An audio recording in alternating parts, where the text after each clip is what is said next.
Retinol serum और ट्रेटिनॉन cream को तो आपने दूसरे यूट्यूब पे देखा ही होगा, बहुत सारे रिव्यूज़ देखे होंगे इस हवाले से। आप सबने ट्रेटिनॉन और रेटिनॉल दोनों की वीडियोस बहुत सारी देखी होंगी, लेकिन अभी भी आप लोग बहुत ज़्यादा कंफ्यूज हैं इन दोनों चीज़ों को लेकर और आप लोगों को पता ही नहीं है ये एक्चुअल में है क्या और ये हमारी स्किन पे क्या वर्क करते हैं। इन दोनों प्रोडक्ट्स में डिफरेंस क्या है और आपकी स्किन के लिए इन दोनों में से कौन सा प्रोडक्ट जो है वो बेनिफिशियल है। तो आज इस वीडियो में आपके सारे डाउट्स मैं क्लियर करूंगी। और अगर आपकी स्किन डल है, एक्ने है, एजिंग भी आ रही है स्किन के ऊपर, तो ये वीडियो आप लाजमी एंड तक देखिएगा, क्योंकि ये वाली जो वीडियो है ना आपके लिए बहुत ज़्यादा इंपॉर्टेंट होने वाली है। इन दोनों इंग्रेडिएंट के बारे में बात करने से पहले मैं आप लोगों को एक बात बता दूं, स्किन सेल टर्नओवर के बारे में, क्योंकि आपको जब तक इसका पता नहीं चलेगा आपको दोनों प्रोडक्ट्स के जो वर्किंग प्रोसेस हैं वो और जो है इसके बेनिफिट्स आपको समझ नहीं आएंगे। लाजमी ये वाला पॉइंट सुनिएगा। चलिए चलते हैं। हमारी स्किन की सबसे नीचे वाली लेयर में न्यू स्किन सेल्स बनते हैं, ये तो आप सबको ही पता होगा। ये न्यू सेल्स स्लोली हमारी स्किन की ऊपर लेयर पर आते हैं, जिसकी वजह से हमारी स्किन के जो डैमेज स्किन सेल्स होते हैं, जिसकी वजह से हमारी जो स्किन के डैमेज सेल्स होते हैं वो नेचुरली जो है वो शेड हो जाते हैं और उनकी जगह न्यू फ्रेश जो होते हैं ना सेल्स वो ले लेते हैं।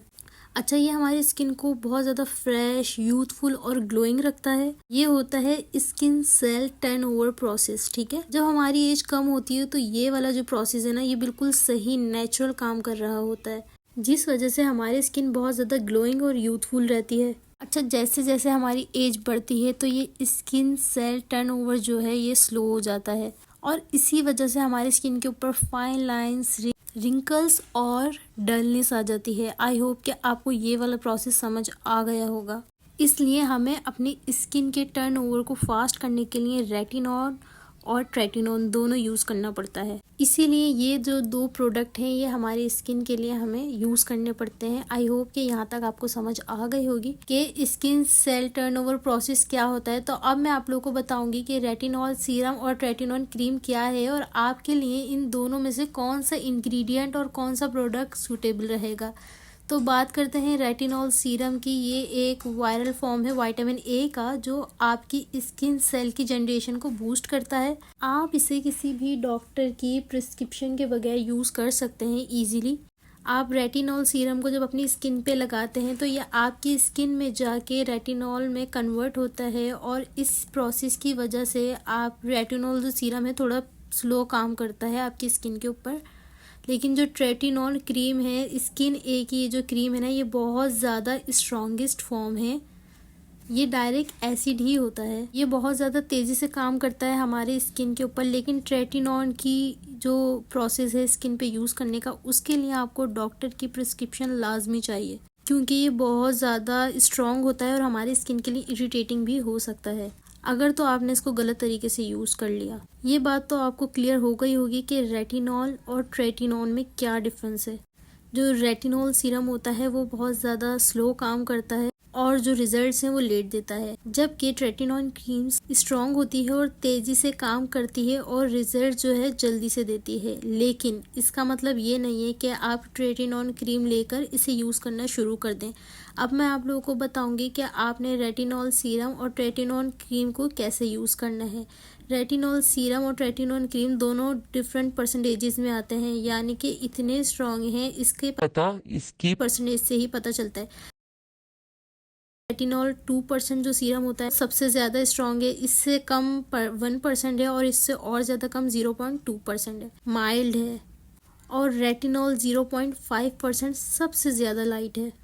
ट्रेटिनॉल क्रीम में सबसे ज़्यादा स्ट्रॉन्ग परसेंटेज जो होती है वो 0.1% होती है, फिर इससे कम 0.05% और सबसे कम 0.025% होती है। रेटिनॉल सीरम और ट्रेटिनॉल क्रीम दोनों को ही यूज़ करने से साइड इफ़ेक्ट्स आपको मिलेंगे, कि जैसे कि स्किन बहुत ज़्यादा ड्राई होगी, पील होना शुरू हो जाएगी, स्किन एक्स्ट्रा सेंसिटिव हो जाएगी। आप मॉइस्चराइज़र भी अप्लाई करेंगे तो वो आपको जलन करेगा और स्किन पे रेडनेस भी हो जाएगी। लेकिन डिफरेंस ये है कि रेटिनॉल सीरम से बहुत ज़्यादा कम साइड इफ़ेक्ट्स होते हैं, क्योंकि ये माइल्ड होता है और ट्रेटिनॉल स्ट्रॉन्ग होता है, इसलिए साइड इफ़ेक्ट्स इसके ज़्यादा होते हैं। लेकिन ये साइड इफ़ेक्ट्स आपको बस शुरू में ही होते हैं, और जब स्किन हमारी इन इंग्रेडिएंट्स की आदी हो जाएगी तब जो रिजल्ट्स आपको मिलेंगे, तो उसके बाद आप अपना सारा साइड इफ़ेक्ट्स वाला फेस भूल जाएंगे जब आपकी स्किन आदी हो जाएगी ये दो चीज़ें यूज़ करने की।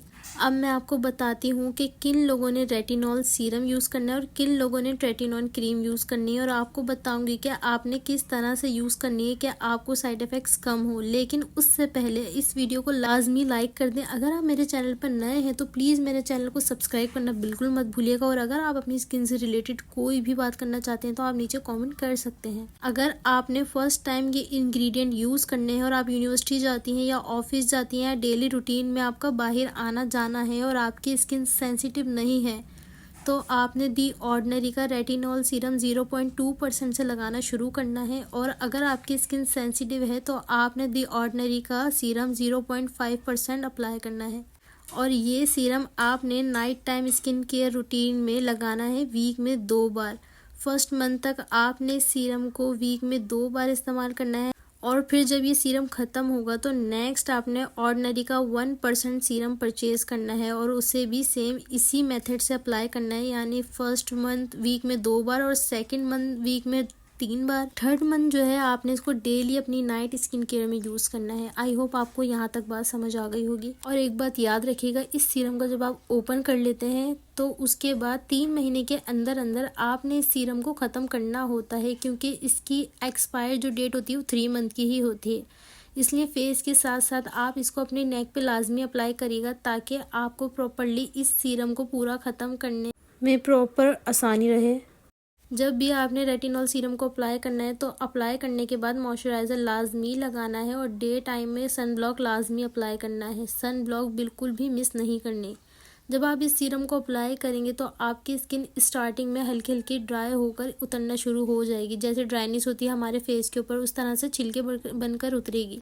लेकिन ये प्रोसेस देखकर आपने घबराना बिल्कुल नहीं है।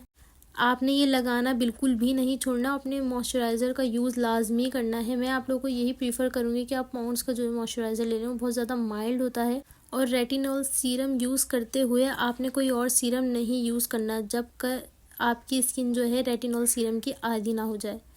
3 महीने के बाद आप देखेंगे कि आपकी स्किन इतनी ग्लोई, फ्रेश और टाइट होना शुरू हो जाएगी। एक्नी वगैरह भी आपकी स्किन से ख़त्म हो जाएगी। लेकिन अब मैं बताऊंगी कि अगर आप एक हाउस वाइफ हैं या आप डेली रूटीन में बाहर आना जाना आपका नहीं है तो आपने क्या करना है। लेकिन उससे पहले, अगर आप एक हाउस वाइफ हैं और डेली रूटीन में आपका आना जाना नहीं है बाहर, और अगर आपके फेस के ऊपर एक्नी है, तो रेटिनॉल सीरम या रेटिनॉल क्रीम यूज़ करना चाह रही हैं, और आप रेटिनॉल सीरम अगर नहीं अफोर्ड कर सकती, और अगर आपको ये भी टेंशन नहीं है कि हमारी स्किन 2-3 महीने में ख़राब हो जाएगी, उसके बाद आपकी स्किन सही भी हो जाएगी, तो आपको मैं ये वाला प्रोसेस बताती हूँ कि आप रेटिनॉल क्रीम किस तरीके से यूज़ करेंगी। लेकिन मैं आपको एक ही सजेशन दूँगी, अगर तो आप ब्राइट टू भी हैं तो आप रेटिनॉल से दूर रहें, क्योंकि ये आपकी स्किन पे एक्नी भी निकाल सकती है। रेटिनॉल क्रीम आपने वीक में सिर्फ 1 बार अप्लाई करनी है, बिल्कुल ड्राई फेस के ऊपर, बिल्कुल ज़रा सी लगानी है आपने। ये नहीं कि आपने बहुत ज़्यादा अप्लाई कर लेनी है फेस के ऊपर। बहुत ज़्यादा अप्लाई करने से आपको रिजल्ट जल्दी नहीं आएंगे, बल्कि इससे आपकी स्किन जो है वो एक्सट्रीम लेवल तक जाकर ख़राब हो सकती है, बर्न हो सकती है, बहुत ज़्यादा डलनेस हो सकती है, पीलिंग भी काफ़ी ज़्यादा होना शुरू हो जाएगी। तो इसलिए आपने बिल्कुल ज़रा सी ही लेनी है ये क्रीम, बहुत ज़्यादा आपने अप्लाई नहीं करनी। और क्रीम लगाने के बाद आपने अच्छा सा मॉइस्चराइज़र लाजमी अप्लाई करना है, और डे टाइम में आपने लाजमी सन ब्लॉक अप्लाई करना है। 1 मंथ तक आपने रेटिनॉल क्रीम यूज़ करनी है वीक में 1 बार। फिर नेक्स्ट मंथ आपने वीक में 2 बार यूज़ करना शुरू कर देनी है, और थर्ड मंथ आपने वीक में 3 बार यूज़ करना शुरू कर देनी है। इससे ज़्यादा आपने ये क्रीम अप्लाई नहीं करनी। अगर इस तरह से आप रेटिनॉल क्रीम को अप्लाई करेंगे तो इससे आपको साइड इफ़ेक्ट्स बहुत ज़्यादा कम होंगे। रेटिनॉल सीरम और रेटिनॉल क्रीम यूज़ करते टाइम आपने ये बात लाजमी अपने माइंड में रखनी है कि 2 से 3 महीने में आपको साइड इफ़ेक्ट्स फेस करने पड़ेंगे, लेकिन उसके बाद आपको इतने अच्छे रिजल्ट्स मिलेंगे कि आप खुद देखकर हैरान रह जाएंगे, क्योंकि बहुत ज़्यादा स्ट्रॉन्ग है। बाकी मैंने आप लोगों को दोनों चीज़ें डिटेल में बता दी हैं। अब ये आप पे डिपेंड करता है कि आपने साइड इफ़ेक्ट्स ज़्यादा लेने हैं तो आप स्किन क्रीम यूज़ कर सकते हैं। लेकिन मैं आप लोगों को यही रिकमेंड करूँगी कि आप पहले रेटिनॉल यूज़ करें, अपनी स्किन को आदी बनाएं, उसके बाद आफ्टर 3 मंथ्स आप चाहें तो स्किन ए क्रीम यूज़ कर सकते हैं, क्योंकि स्किन ए क्रीम जितना अच्छा वर्क हमारी स्किन के ऊपर करती है उतनी ही ज़्यादा हमारी स्किन को डैमेज भी कर सकती है। मतलब कि बहुत सारे लोगों की स्किन के ऊपर बहुत ज़्यादा एक्ने निकल जाती है, क्योंकि लोगों को सही तरीका नहीं पता होता इस क्रीम का लगाने का। तो मैं आप लोगों को यही रिकमेंड करूँगी, अगर तो आप ब्राइट टू बी हैं तो आप रेटिनॉल सीरम यूज़ करें, ट्रेटिनॉन की तरफ ना जाएँ। आई होप कि आपको आज की वीडियो बहुत अच्छे से समझ आ गई होगी। मिलते हैं नेक्स्ट वीडियो में, आज के लिए सिर्फ इतना ही। अल्लाह हाफिज़।